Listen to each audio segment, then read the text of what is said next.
In our previous video we had talked about the kingdom protista, right?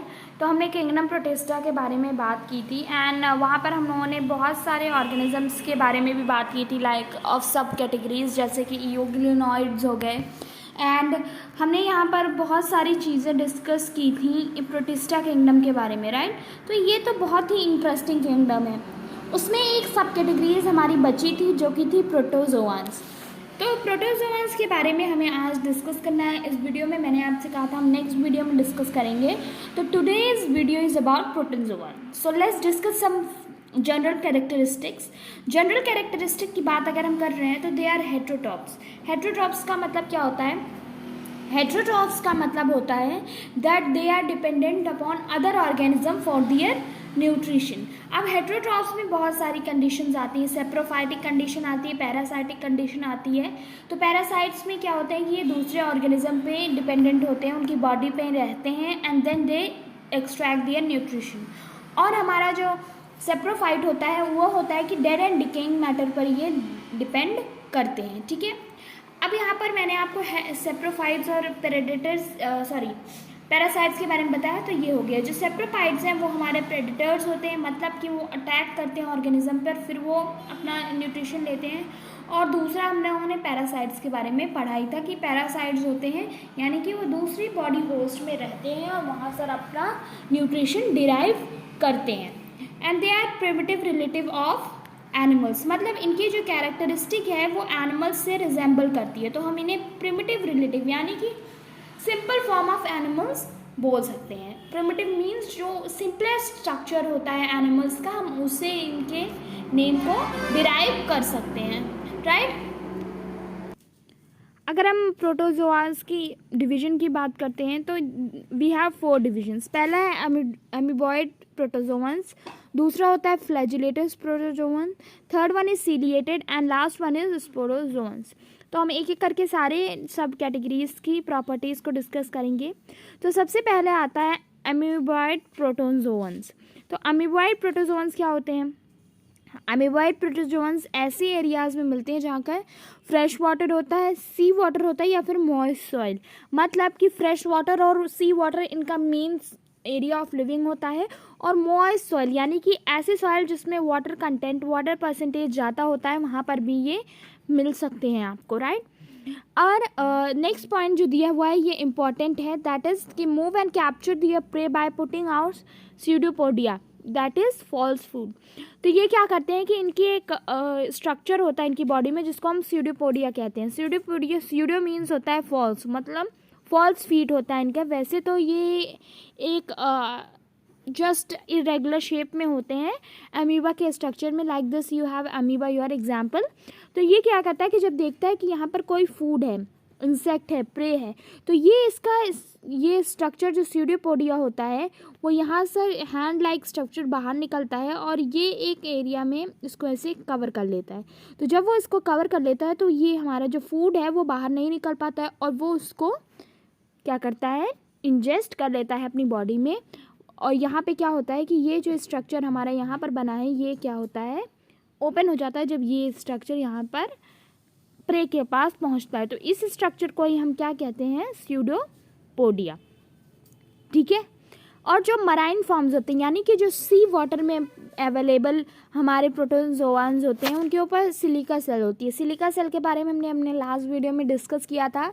Silica is a very strong element और वो क्या करती है कि सेल वॉल के ऊपर एक लेयर बनाती है, और इस लेयर से क्या होता है बेसिकली कि वो प्रोटेक्शन होता है और उनमें एक्स्ट्रा अमाउंट में, एक्स्ट्रा परसेंटेज में ऑस्मोसिस के थ्रू वाटर लॉस नहीं होता है सेल से, राइट?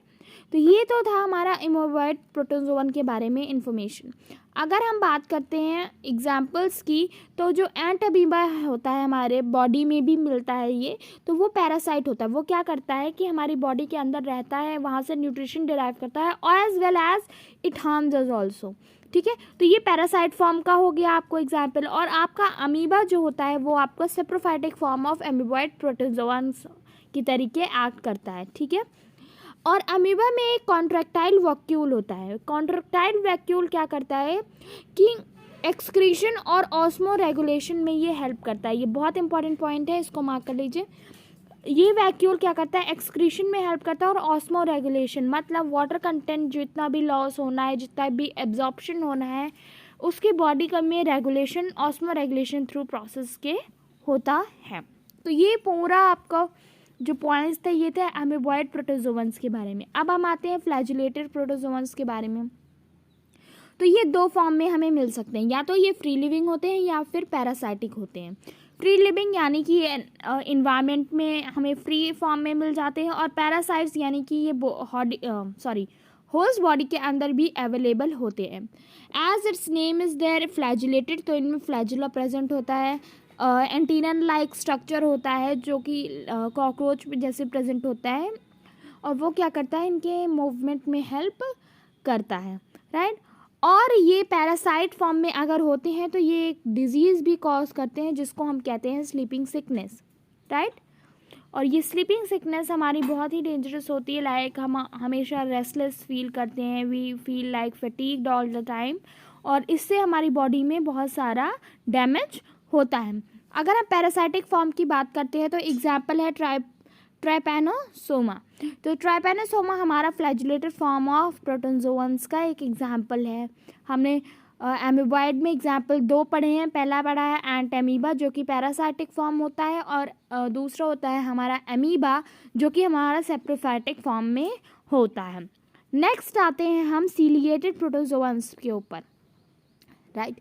तो सीलिएटेड प्रोटोजोअन्स हमारा एक्टिवली हमें प्रेजेंट होते हैं एक्वेटिक में और मूविंग स्टेट में, मतलब ये बहुत ज़्यादा मूव करते हैं क्योंकि इनमें सीलिया प्रेजेंट होता है, राइट। सीलिया क्या होता है कि ये छोटे छोटे हेयर लाइक स्ट्रक्चर्स होते हैं जो सेल की बाहरी एरिया पे प्रेजेंट होते हैं, और ये क्या करते हैं कि इनके लोकोमोशन और मूवमेंट में हेल्प करते हैं, राइट। तो ये हमारे जो सीलिया होते हैं बहुत ही इंपॉर्टेंट रोल प्ले करते हैं। They are the smallest hair like structure that are present on the outer layer of or outer cell wall of protozoans, like, और इनमें एक कैविटी भी प्रेजेंट होती है जिसको हम गिलेट कहते हैं, और वो we have it open on the outer surface, वो इस तरीके से कुछ आउटर सरफेस पे ओपन रहती है, राइट।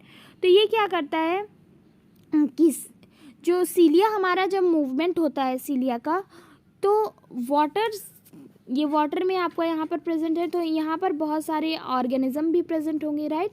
तो ये क्या करता है कि जब हमारे सीलिया का मूवमेंट होता है तो ये वाटर जो है फूड के साथ इस कैविटी के थ्रू बॉडी के अंदर आ जाता है, ग्लट के थ्रू आपका अंदर आ जाता है, राइट। तो क्या होता है कि ये होता है पूरा प्रोसेस कि सीलिएटेड प्रोटोजोअन अपना फूड कैसे इंडल्ज करते हैं, राइट। एग्जाम्पल में आप पैरामीशियम याद करेंगे, paramecium is very good example of ciliated protozoans, okay. तो ये तो आपको याद करना है कि एग्जाम्पल क्या है, पैरामीशियम। और इसमें एक होता है डाइमॉर्फिक न्यूक्लियस जो कि हमारा क्या होता है कि सीलिएटेड प्रोटोजोअन्स में प्रेजेंट होता है। अब ये डाइमॉर्फिक न्यूक्लियस क्या नया टर्म आ गया, ये होता है दो टाइप के न्यूक्लियस होते हैं, ठीक है। इसके अंदर डाई मीन्स टू और मॉर्फिक मीन्स स्ट्रक्चर, तो दो तरीके के फिजिकल न्यूक्लियस हमारे प्रेजेंट होते हैं। एक होता है मैक्रो न्यूक्लियस और वो एक होता है माइक्रो न्यूक्लियस।